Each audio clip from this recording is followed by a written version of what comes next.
Kanina pa nagsimulang bumigat ang trapiko sa mga expressway at aasahan daw yan hanggang mamayang hating gabi. Live po mula sa Balintawak, nakatutok si Mark Salazar. Mark! Emil, nako, kanina pa nga sinusubok ang pasensya ng mga motorista, no? Yung babiyahe pa norte. Dapat talaga napakahaba ang baon nilang pasensya. Dapat ay mas mahaba pa sa mahigit 1 kilometro na itong pila ng mga sasakyan papasok pa lamang ng Balintawak Toll Plaza.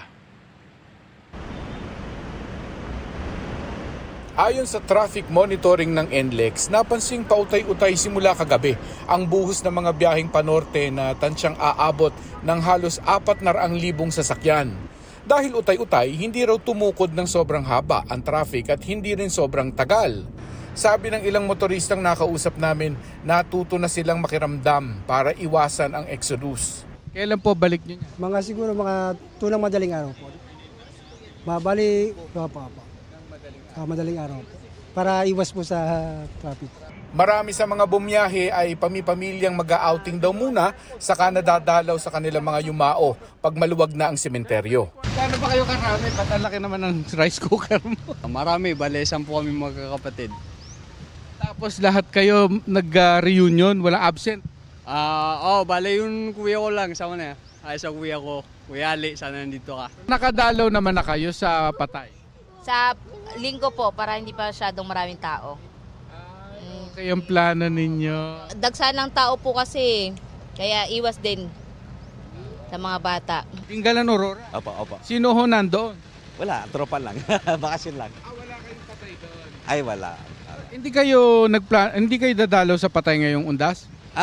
Dadalaw kami advance. Palaging pinapaalalang sigurado dapat ang kondisyon ng sasakyan at ng magmamaneho, lalo na kung long drive. Matik naman daw yan, sabi ng mga sanay na sa biyahe. Kailangan yung tubig, kailangan laging check ng tubig. Tsaka yung brake, kailangan importante yung brake. Opo.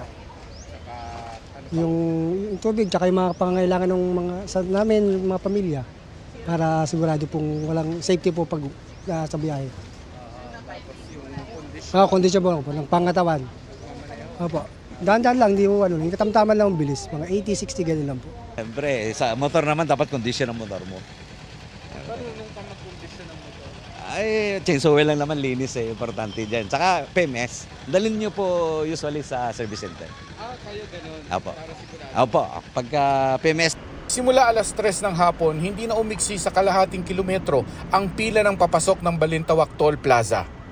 Pagpasok ng NLEX, 40 to 50 kph na lang ay itatakbo ng sasakyan dahil sa naiipong volume ng pinagsama-samang galing Balintawak, Valenzuela at Mindanao Avenue. Ang volume na ito ay umaabot minsan hanggang may kawayan. Tuloy-tuloy po ng ganito yung sitwasyon at inaasahan natin na hanggang mamayang alas 10 or baka nga abutin po tayo ng bago maghating gabi nitong nakikita nating volume ngayon. Sa South Luzon Expressway naman, mas maagang nagsikip ang daloy ng trapiko. Pero alas 4 ng hapon, tumukod ng higit sa 1 kilometro ang traffic sa parehong southbound at northbound. Sa southbound, ang tukod ng traffic ay mula pa sa off-ramp ng Skyway. 3.5 kilometers na traffic yan hanggang sa San Pedro. Habang sa northbound naman o pabalik ng Maynila ay 1.5 kilometers na tukod bago marating ang Alabang Viaduct. Isa pang abiso para naman sa mga dadaan ng NLEX bukas naman, magkakaroon po ng whole day event ang Iglesia ni Cristo sa Philippine Arena. Kaya ayon sa NLEX, sa pamunuan ng NLEX ay asahan ng pagbigat ng trapiko mula dito sa Balintawak hanggang doon sa Bocaue exit. Lalo na yung mga maagang oras bago yung start ng event na 9 a.m. Emil.